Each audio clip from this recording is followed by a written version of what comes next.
Ya, baik pemirsa, ahli psikologi yang dihadirkan penuntut umum menyebut Putri Chandrawati memiliki tipologi berpotensi tonic immobility saat alami kekerasan seksual, sementara Ferdy Sambo terusik dan membunuh Joshua atas pelecehan yang dialami istrinya. Langsung saja kita berbincang dengan sejumlah narasumber untuk sore hari ini.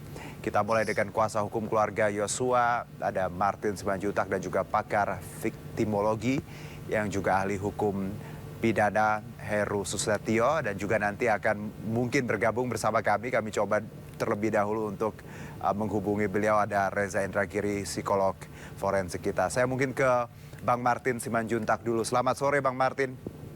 Selamat sore, Mas. Ya, terima kasih Bang Martin. Kalau kita lihat bagaimana sidang hari ini, kemarin juga kurang lebih menggambarkan bagaimana Joshua sebagai pelaku pelecehan seksual. Anda melihat pernyataan atau argumentasi ini seperti apa?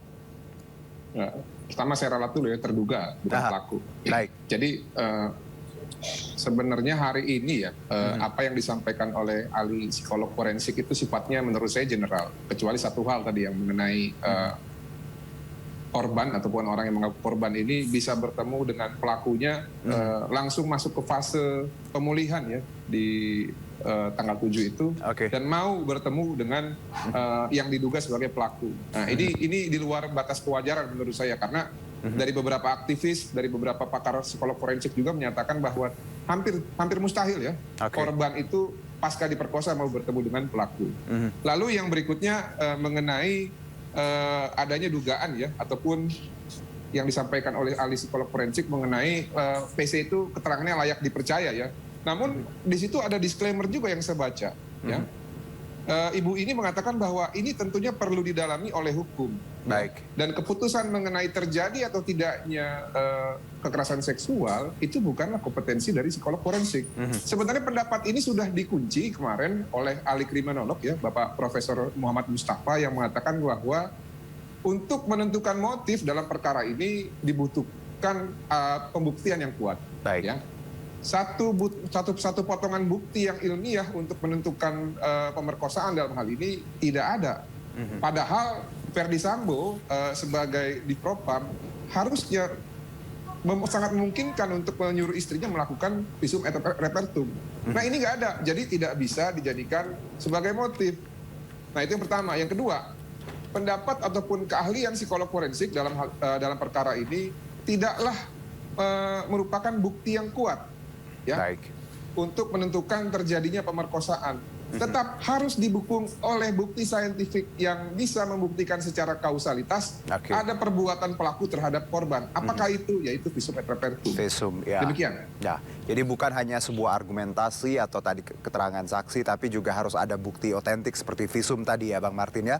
Ya, yang harusnya. Dan satu lagi. Ini semua sudah dikunci oleh keahlian kriminolog. Saya pikir hakim pasti akan lebih mempercayai ya pendapat ahli kriminologi dan juga hasil tes poligraf yang sudah dipaparkan ataupun sudah disajikan di depan persidangan. Demikian, terima kasih. Baik, saya ke Bang Heru terlebih dahulu. Bang Heru, Anda pakar viktimologi yang juga ahli hukum pidana. Kalau kita lihat bagaimana seorang korban pelecehan seksual seperti itu disebutnya masih bisa menemui pelaku. Apakah ini hal yang biasa saja atau Anda menaruh beberapa highlights dari kalimat tadi? Ya, terima kasih. Sepanjang pengetahuan dan pengalaman saya memang korban pelecehan seksual, perkosaan memang biasanya traumanya serius. Baik. Trauma serius apalagi karena tidak hanya melibatkan fisik tapi juga emosional, psikologis, dan itu cukup panjang. Makanya perlu diklarifikasi dan diperjelas itu bentuk pelecehan seksual seperti apa. Baik. Apakah sudah level percobaan, apakah perkosaan sudah terjadi atau percobaan atau malah dugaan saja. Ini kan harus pemerkosaan, Pak, pemerkosaan. Perkosaan. Ini sudah terbukti. Enggak, menurut mereka mendalilkan diperkosa dan dibanding 3 kali katanya. Nah, ini kan harus dibuktikan ya. Kalau memang betul perkosaan terjadi, tentunya trauma luar biasa ya. Itu luar biasa bagi korban. Tidak mudah untuk walaupun tadi Pak Heru disebutkan bahwa oleh ahli psikologi ada istilah tonic immobility, ketika orang ketakutan mereka ya ada yang melawan, ada yang diam dan ya tidak bisa melakukan apa-apa. Apakah ini juga Anda melihat dari seorang PC, dari pengakuan ya, dari data-data yang kita punya selama sidang? Sepanjang pengetahuan saya, pengalaman saya Baik. susah bisa kembali seperti normal walaupun seolah-olah tidak ada apa-apa, mekanisme defense segala macam. Saya kira sulit, biasanya trauma dan dia mungkin bertemu tidak mau bertemu, tidak mau bertatap muka, bahkan langsung mendem diri seperti itu ya. Walaupun secara sosial barangkali sedikit lebih tinggi, secara relasi kuasa lebih tinggi karena dia seorang istri bos, sementara satu lagi ada ajudan. Tapi tetap saja ya, namanya trauma ya. Walaupun tinggi apapun status perempuan, tapi dia. Jadi dengan kata lain, Pak Heru, bahwa sangat sulit untuk dipahami ketika ada korban pelecehan menemui pelaku dan bersikap biasa saja ya. Betul, sulit dipahami. Saya ke Bang Reza. Bang Reza. Halo. Iya, Bang Reza, kalau kita lihat ya ada pengakuan seperti itu, analisa dari ahli psikologi juga, bagaimana kita lihat bahwa lagi-lagi yang dibawa ke atas di meja adalah Putri dilecehkan oleh Joshua. Kalau Anda sendiri melihat ini dari sisi assessment kuasa seperti itu kan, bahwa sisi relasi kuasa. Bagaimana Bang Reza melihat ini? Disiplin ilmu yang memakai sebutan forensik sama sekali tidak boleh buta hukum. Harus paham undang-undang terkait atau undang-undang yang relevan, termasuk psikologi forensik. Alhasil, ketika kita bicara tentang perkosaan, maka semestinya disiplin apapun termasuk psikologi forensik tidak boleh abai terhadap undang-undang tindak pidana kekerasan seksual dan KUHP. Karena dua undang-undang itulah yang pada akhirnya akan membimbing atau memandu proses berpikir dan proses kerja psikologi untuk kepentingan forensik, untuk kepentingan hukum. Nah, mari kita buka undang-undang TPKS. Di dalam undang-undang tindak pidana kekerasan seksual sudah jelas bahwa untuk membuktikan ada atau tidaknya kekerasan seksual, dalam hal ini pemerkosaan, dibutuhkan 3 hal. Pertama, keterangan saksi dan atau korban. Yang kedua, alat bukti lainnya yang saya bayangkan dalam hal ini misalnya adalah keterangan ahli atau hasil pemeriksaan. Dan yang ketiga adalah keyakinan hakim. Nah, karena melibatkan ahli psikologi forensik, maka psikologi forensik harus paham terlebih dahulu perkosaan itu apa definisinya. Perkosaan itu sepenuhnya berada pada dimensi psikologis atau dimensi fisik. Untuk menemukan jawabannya, sekarang kita buka KUHP. Di dalam KUHP, definisi perkosaan sudah terang benderang. Ini merupakan penetrasi aktivitas fisik yang disertai dengan paksaan. Karena ini merupakan penetrasi, karena ini merupakan aktivitas fisik, maka keterangan ahli yang paling relevan, pemeriksaan yang paling dibutuhkan, tak lain tak bukan adalah disiplin yang berurusan dengan fisik manusia.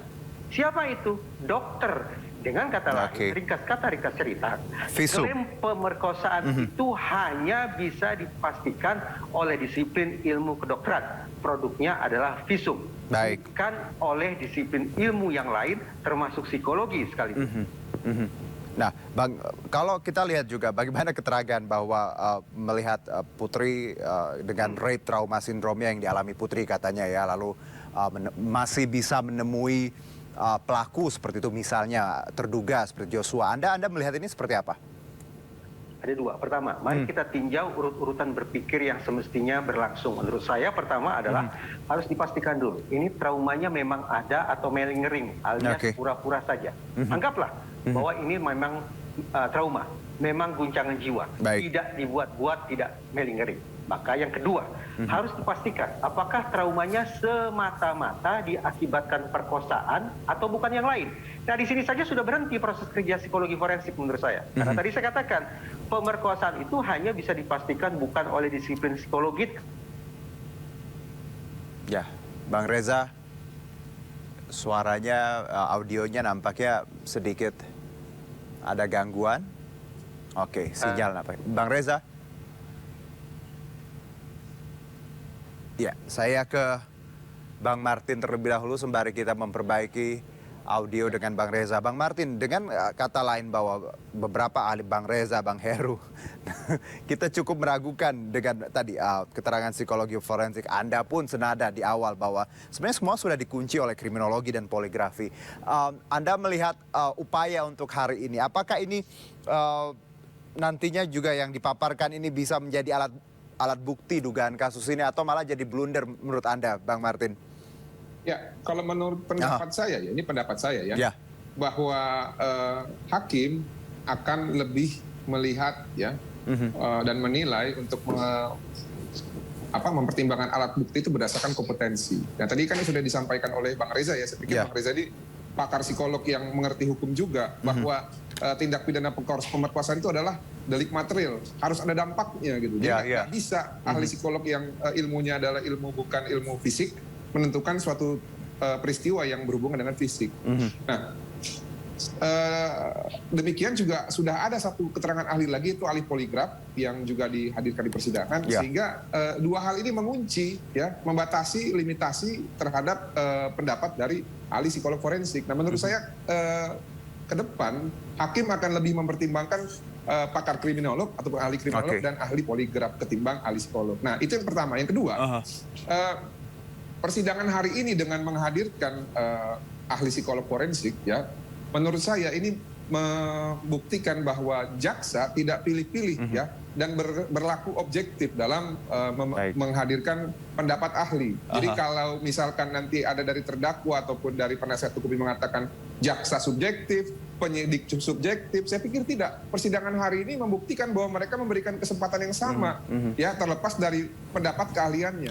Nah, yang ketiga, satu lagi. Silakan, yang ketiga, kalaupun penasihat hukum ataupun terdakwa dalam hal ini menerima pendapat ahli dari ahli psikolog forensik, mereka juga harus terima ya dua pendapat ahli dari psikolog forensik yang mengatakan bahwa dalam pemeriksaan Joshua ya, walaupun diperiksa sudah meninggal, tidak dijumpai adanya riwayat tingkah laku Joshua dalam melanggar aturan. Ini juga penegasan bahwa peluang Joshua untuk melakukan pemerkosaan juga dibatasi dengan pendapat ini ya. Lalu yang kedua, ini terkait dengan unsur perencanaan Verdi Sambo. Katanya Verdi Sambo itu memiliki tingkat kecerdasan yang tinggi, ya. Namun bukan berarti ya tingkat kecerdasan itu ya bisa ya membuat Verdi Sambo itu tidak mau melanggar aturan hukum ataupun norma. Ya, dalam keadaan terdesak bisa saja Verdi Sambo menggunakan kecerdasannya untuk melanggar norma hukum ataupun aturan hukum itu sendiri. Nah, pendapat psikolog forensik ini justru membenamkan mereka.